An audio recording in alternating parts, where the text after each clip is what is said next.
नमस्कार मित्रांनो, तर आज आपण आलो आहे मिरज गावमध्ये, तालुका कर्जत, जिल्हा अहमदनगर या ठिकाणी ट्रॅक्टर खरेदी करण्यासाठी. मी ट्रॅक्टर पसंत केलेला आहे आणि त्याच्यासाठी फुले आणण्यासाठी गावामध्ये आलो आहे, म्हणजे मिरज गावामध्ये आलो आहे.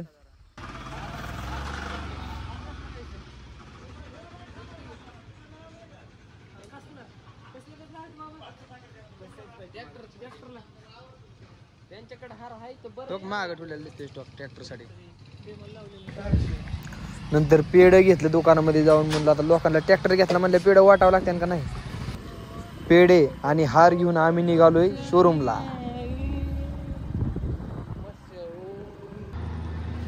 तर मित्रांनो, फायनली मी स्वराज 724 हा ट्रॅक्टर निवडला आहे. याच्या आधी मला सेकंड हँड ट्रॅक्टर घ्यायचा होता, त्यासाठी मी भरपूर हिंडलो. साधारण करमाळा, नंतर शेलगाव एक आहे, शेलगाव नंतर टेंभुर्णी, टेंभुर्णी नंतर इंदापूर, इंदापूर नंतर कोणचं गाव होतं ते मालेगाव, बिगवन. राशीनमध्ये बी एक एजन्सी आहे आमच्या इथं, तिथं म्हणजे भरपूर ठिकाणी मी हिंडलो. पण मला सेकंड हँड ट्रॅक्टर काही नीट भेटला नाही मित्रांनो. कारण त्याच्यामध्ये असं होतं की नव्या ट्रॅक्टरपेक्षा फक्त 1 लाख आणि त्याची कमी किंमत असायची, आणि ट्रॅक्टर कसा आहे काय आपल्याला माहीत नाही. एवढं 4-5 दिवस आम्ही फिरलो आणि त्यानंतर हा ट्रॅक्टर घेण्यास ठरवला आम्ही मित्रांनो. एकच नंबर ट्रॅक्टर आहे. नांगरटीला तर इतका जबरदस्त चालतो ना याचा परफॉर्मन्स. नांगरेट असो, फवारणी असो, सर्व कामं 1 नंबर करतो. पप्पांनी नारळ फोडून ट्रॅक्टरचे पूजन केले. या ठिकाणी मिरजगावमध्ये स्वराज ट्रॅक्टरची एजन्सी गणेश शेठ यांच्याकडे आहे. कर्जत तालुक्यामध्ये कुणालाही जरी स्वराज ट्रॅक्टर घ्यायचं म्हटलं तर यांच्याकडेच यावं लागतं.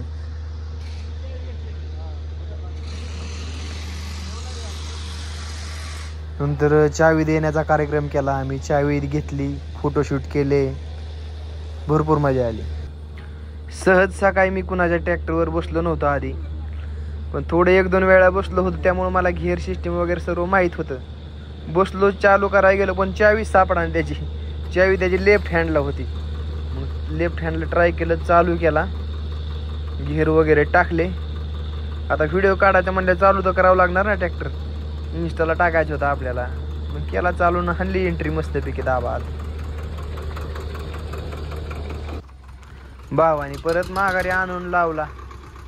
आता त्याला बी व्हिडिओ काढायचा होता ना, नवीन घेतलाय म्हणलं विषय का व्हिडिओ काढावं लागत आहे. ट्रॅक्टरचं ट्रेंड आहे आता, नवीन वस्तू घेतली की लोक व्हिडिओ काढतात, फोटो काढतात.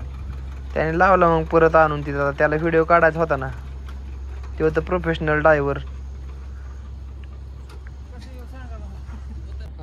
झालं परत आता तेच सुरू. बसला मार टाटर, मारला टाटर. गिअर टाकला. गिअर आधीच टाकून ठेवलं बरं का त्याने. नुसता पुढं सकाळ सरक्यूला की लगेच निघाला गडी रांग करीत. कसा पळतो या, तुफान पळतो की नाही तुफान.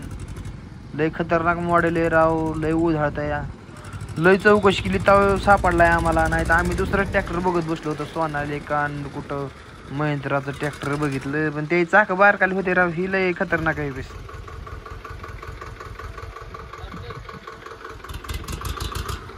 पेट्रोल पंपावरती आणला. आता म्हणलं फुल टाकी करायची, म्हणजे घरी गेलाय गड्याला सुटीच नाही बा, म्हणून आणला इथं मिरज गावला पेट्रोल पंपावर. एकदाच फुल टाकी केली. फुल टाकी ह्याला 2200 रुपयाचं डिझेल भरतं या फुल टाकी करायला. आधी त्यात होतं 1 लिटरभर होतं, आपलं 2100 रुपयाचं करून टाकलं. निघाला ट्रॅक्टर मग आपला घराकडे आता रिबेट मध्ये.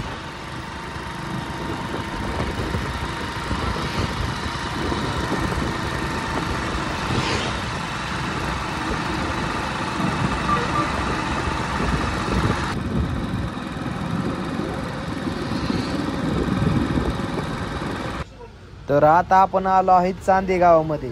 तर मिरज गाव टू कर्जत या शॉर्टकट मार्गाने जाताना हे चांदे गाव आपल्याला लागते. आणि या चांदे गावामध्ये ईश्वरी हॉटेल नावाचं ही माझ्या मावशीच्या मुलाचं दुकान आहे. भरपूर त्यांनी सर्व ठेवलेलं आहे. हा ट्रॅक्टर आला आहे.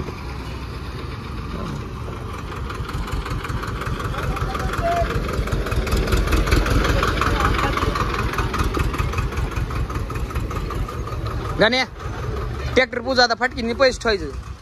व्हिडिओ झालाय इथे, तू कमी पडला नाही पाहिजे तू कुठं. मोठलेट नोट चल.